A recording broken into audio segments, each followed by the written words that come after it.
Hey guys, Mechanic Phil back here. So I'm just got done replacing the brakes, bleeding the brakes on this 2006 Chevy Silverado. I'm currently taking it to go seat the brakes, and basically seating the brakes is kind of burning them in. I want to say it's called brandish. I might be saying it wrong, but all I'm doing is I'm gonna go out, find a place that's relatively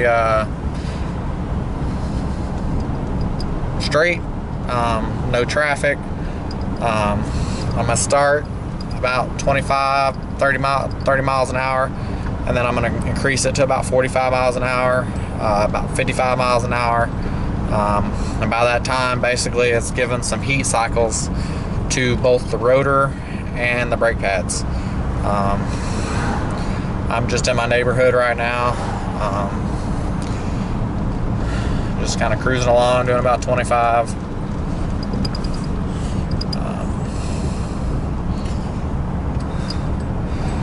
And anytime you put new brakes on, you want to do this. Just like you put a new engine in a car, you just don't want to go balls to the wall. You want to make sure it's going to be seated. That way, you temper it. That way, it's going to last as long as it should. So once we get out here by the road, which I'm almost there, I'm going to go ahead and do the first stop.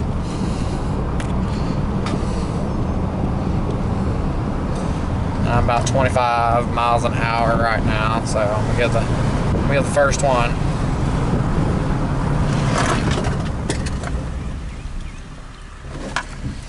All right, and you don't want to do it right back to back. You want to give it a little bit of time to cool off.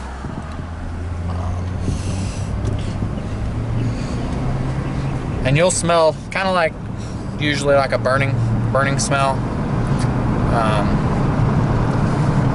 That's typical. So I'm gonna go down the road for a little bit, for a few minutes, and then I'm gonna let this kind of cool the brakes down.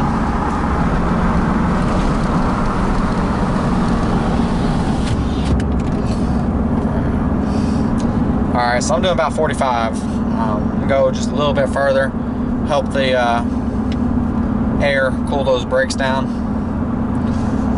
There's no one behind me, but I am going to turn the AC on.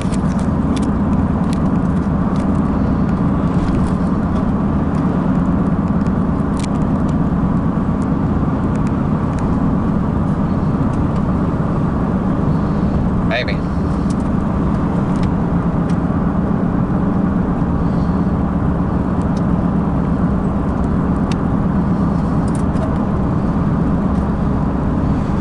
It's getting ready to do something. So, alright, there's a car behind me, but I'm doing 45, so I'm gonna go ahead and hit these brakes real quick, and then we're gonna take off again. Oh, alright, car's turned, so I'll wait for this car in front of me to get past me, and then I'm gonna hit the brakes.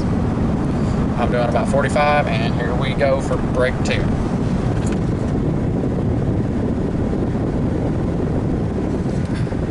Alright, that's the second one. We're going to do this about total 5-6 times.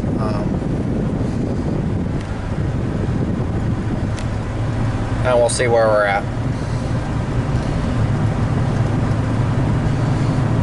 When we get up around the corner again, it's probably about another minute.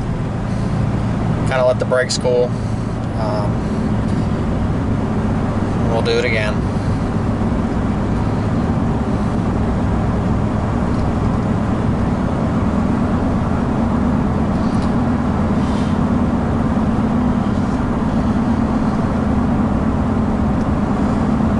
But if you're going to do your own brakes, if you feel that it's up to your level, brakes are pretty easy. There's not really a lot of special tools. You can get away with a few items, but for the most part, there's not really anything crazy you need.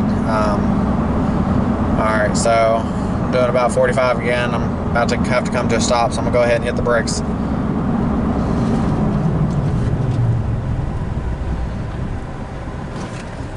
Alright, that was stop 3. I'm gonna come up there on this main road, get it a little faster.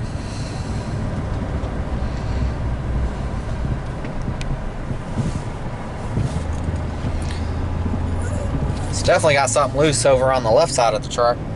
I'll have to let the owner know. I mean, I don't think he really wants, I don't think he's trying to do much with this truck, so he probably won't care. But it's better to tell him that way, you know, he can decide what he wants to do. Alright, so I'm doing about 55. No one's really behind me. And I know right up here there's a spot where I can turn in, so I'm going to go ahead at that point. I'm going to do about a 55 mile an hour stop.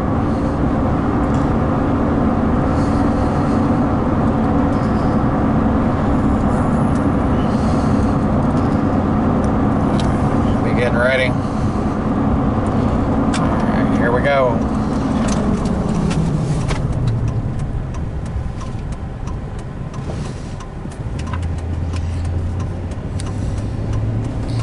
Alright, that should have been, I believe, stop 4. So I'm gonna go ahead and turn around.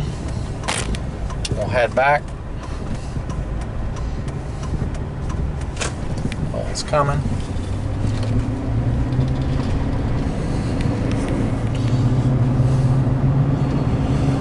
But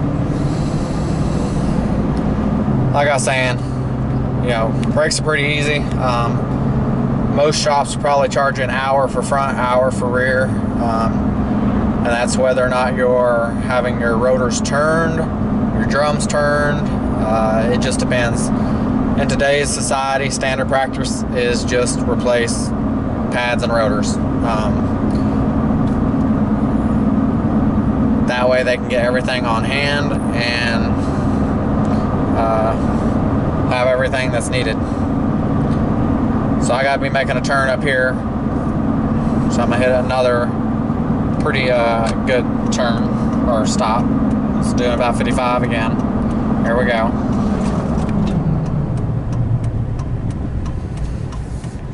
All right.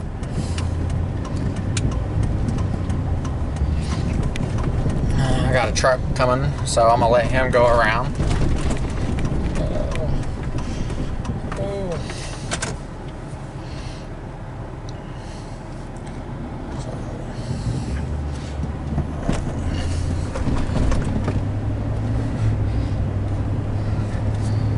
I'll probably do one more good one.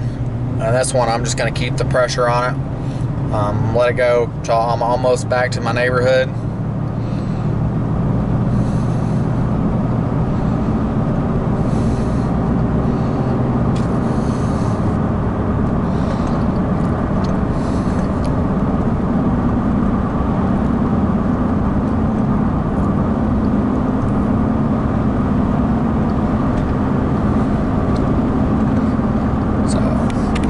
Doing 55 right now.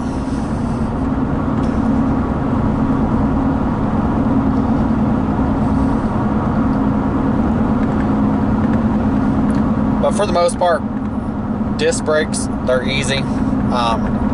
Drum brakes, they're pretty easy too, but I suggest if you've never done anything, do one side at a time.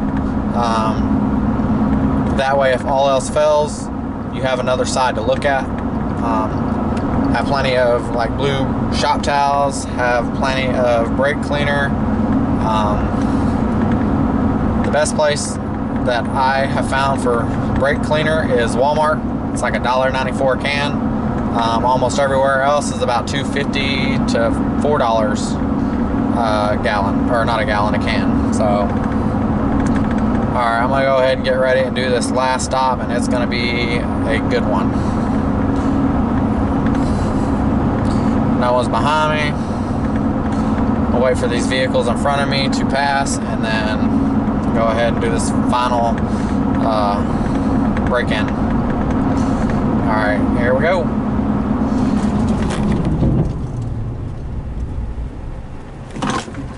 All right. So now we're just gonna take it easy, head home.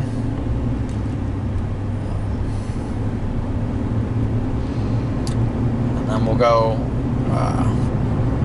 see how everything's doing. I know another thing the owner wanted me to look at was the tailgate. It will not open, and just from noticing, it's missing the handle like most Chevys are. So don't know why that is. I mean, I know it's made out of plastic, but